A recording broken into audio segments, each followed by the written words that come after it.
Hi, my name's Ben, and in this video I'm going to share with you the collaborative file inbox in our portal software. So I've got logged into the admin dashboard and I've gone and clicked on file inbox. Now, in this system, we've worked really hard to make this seamless if you've got multiple file technicians working on the file service at any one time. So you don't want to be, if you're in remote locations, bumping into each other, trying to work on the same file, wondering who's working on which file and who's working on the other file. So in our portal, when a user uploads a file, it will go into the unclaimed files inbox.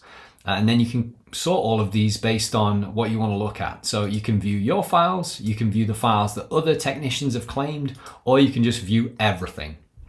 So let's take a look at unclaimed. And you can also, by the way, sort by pending only and unread only as well. So when you get a new file, it'll appear read here as unread. So let's take a look at this file. So we can see here, this is unclaimed. So immediately as I'm starting to view it, it's going to start to tick down this timer and automatically claim it. Now I'm just going to click this to stop that from doing that. So in here, you can specify a timescale for this file if you want to share that with the user once you actually claim the file, or you can just specify no timescale, not to share a specific timescale.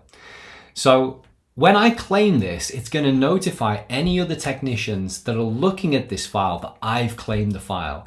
Also, if you have another technician looking at the same file, it will also show a box just above here to say that another technician is actually viewing the file as well. So you can make sure you're not trying to work on the same file.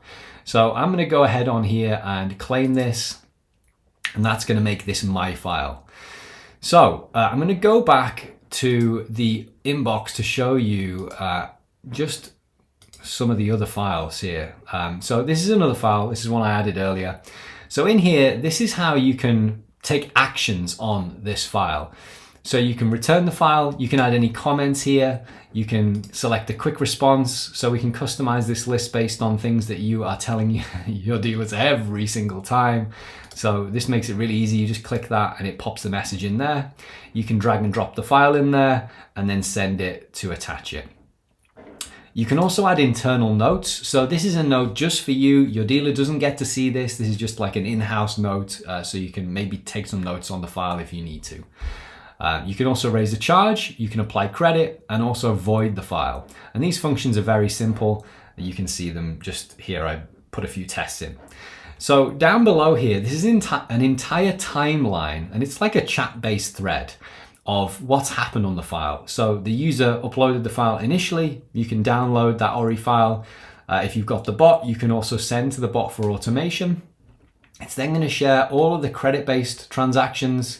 This was the first return that I made just yesterday on this file, a test message that came in. So it's very easy and seamless for you to communicate with your dealers on this file. So all the support is organized within this file. So this is how this will represent itself. If you're looking at the file live, you can see that this just comes in straight away and you can chat straight back. So on the right hand side, we have all the details about the file that's been submitted. You can click straight here to go to the user's account, so you can change any details you need to change on them, or even log into their portal as a user.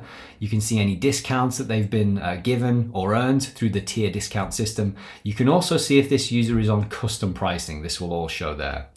You can then change the status of this file if you wanted to do that. You can allow matching, which I will make a separate video on, but this basically allows you to create a database within the portal to use for automatically returning files. So that's a powerful feature under certain circumstances, and this is not the bot, and I'll explain the differences between those two in the video that I create.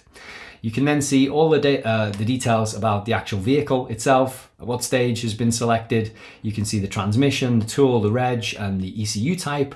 You can also download the Winol's ini file. So what this will allow you to do is drag and drop the ini file direct into Winol's. So it will import all of the data for this project, the vehicle, all the stuff that you'll need.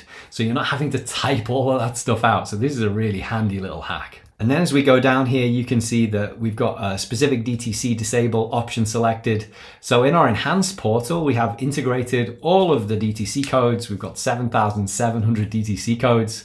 And when a user selects a DTC disable, they will have to attach the DTC codes.